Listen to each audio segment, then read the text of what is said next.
Fala galerinha do sétimo ano, hoje vamos começar um novo conteúdo e esse conteúdo é o conteúdo que dá início aos assuntos do segundo bimestre.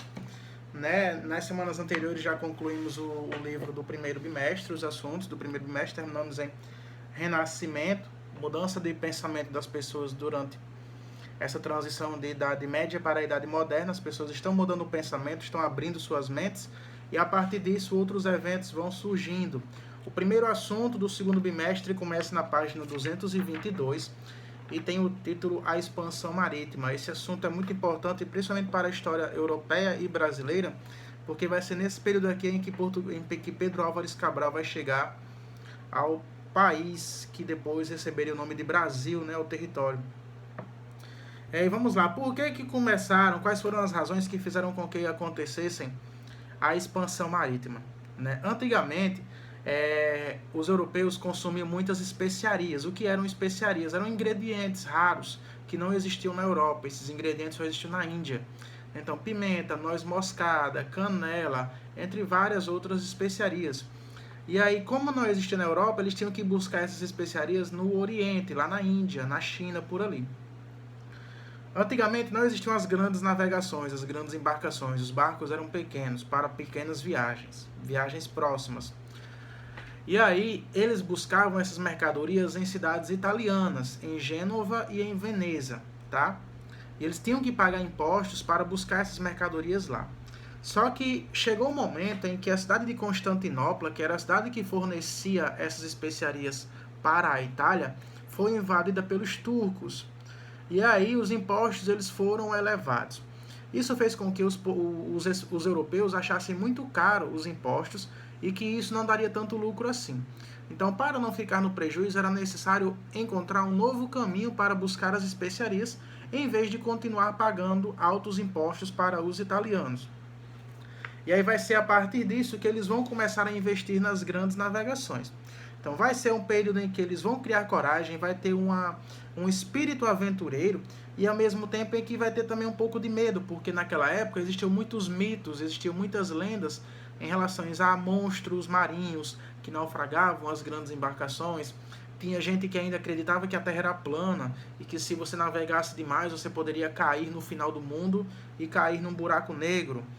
Mas enfim, várias coisas, além também das péssimas condições das embarcações, da alimentação precária também. Então muita coisa prejudicava o início da expansão marítima. Mas no fim das contas isso acabou sendo superado, porque foi durante o Renascimento que foi comprovado que a Terra era redonda, que não existiam esses grandiosos monstros marinhos como o pessoal temia. E aí por meio disso, impulsionados por essas questões dos impostos das cidades italianas, e pelos avanços tecnológicos, nessa época novas técnicas de navegações foram sendo criadas, foi criada a bússola, foi criada o astrolábio, os primeiros mapas. Então tudo isso foi ajudando para que as grandes navegações tivessem seu início. Os primeiros países a se aventurarem aos mares foram os países ibéricos. Quais são os países ibéricos? Os que ficam na Península Ibérica. E onde é a Península Ibérica? É onde fica Portugal e Espanha.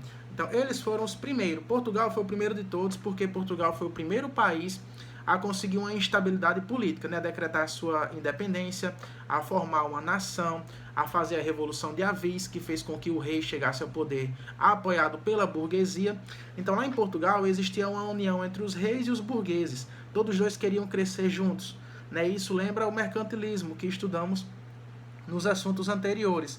Então, como a situação política e a situação econômica de Portugal estava favorável, além disso, tem a questão da posição geográfica, que Portugal é banhado pelo Oceano Atlântico, então isso fez com que ele fosse o responsável pelo início das grandes navegações.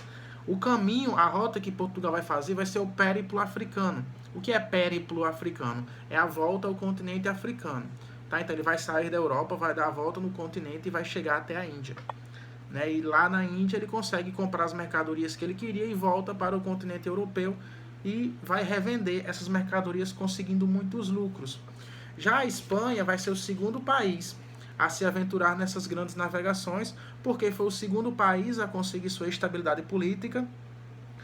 A história da Espanha conta uma guerra chamada Guerra de Reconquista, que foi o momento em que os espanhóis conseguem expulsar os muçulmanos de seus territórios, e a partir disso ela consegue sua estabilidade, consegue sua autonomia, e assim como Portugal começa também as suas expedições marítimas. Como Portugal já tinha feito uma rota contornando contornando o continente africano, a Espanha queria um caminho diferente.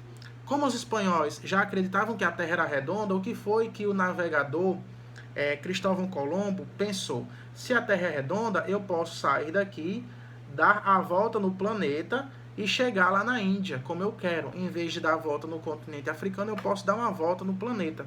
Porque naquela época eles não imaginavam que existia o continente americano, onde tem o Brasil, Estados Unidos, México. Eles não sabiam que esse continente existia. Na página 225 tem um mapa, onde ele mostra as rotas.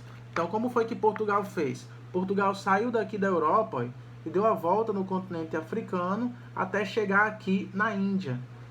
Os espanhóis imaginavam que, saindo daqui, se eles fossem direto, eles sairiam desse lado e chegariam nas Índias mais rápido. Porque uma coisa é você imaginar que a Terra é redonda, mas eles não sabiam qual era o diâmetro da Terra. Então poderia ser um redondo assim, como também poderia ser um redondo assim, gigantesco. Então eles não tinham a noção da distância. E aí, quando o Cristóvão Colombo foi fazer essa viagem tirando direto, ele acabou batendo aqui nas ilhas onde hoje fica Jamaica, Cuba, República Dominicana, e que depois recebeu o nome de Antilhas, né? Então, Cristóvão Colombo acabou descobrindo acidentalmente o continente americano. E depois que Portugal chega à Índia, pelo navegador chamado Vasco da Gama, ela organiza novas expedições para chegar na Índia novamente e trazer mais mercadorias. E vai ser durante a organização dessas novas expedições que vai ser organizada a tripulação de Pedro Álvares Cabral e que vai acabar desembarcando aqui no Brasil no ano de 1500. Alguns acham que foi de propósito, que tinha como objetivo encontrar novos territórios, além de ir para a Índia. E outros acham que foi um acidente de percurso, alguma tempestade, alguma coisa que fizesse com que eles mudassem o rumo de sua viagem e chegassem aqui no Brasil acidentalmente. Até hoje não tem como comprovar quais foram os reais motivos que fizeram com que Pedro Álvares Cabral chegasse aqui pelo Brasil em 1500, mas aconteceu.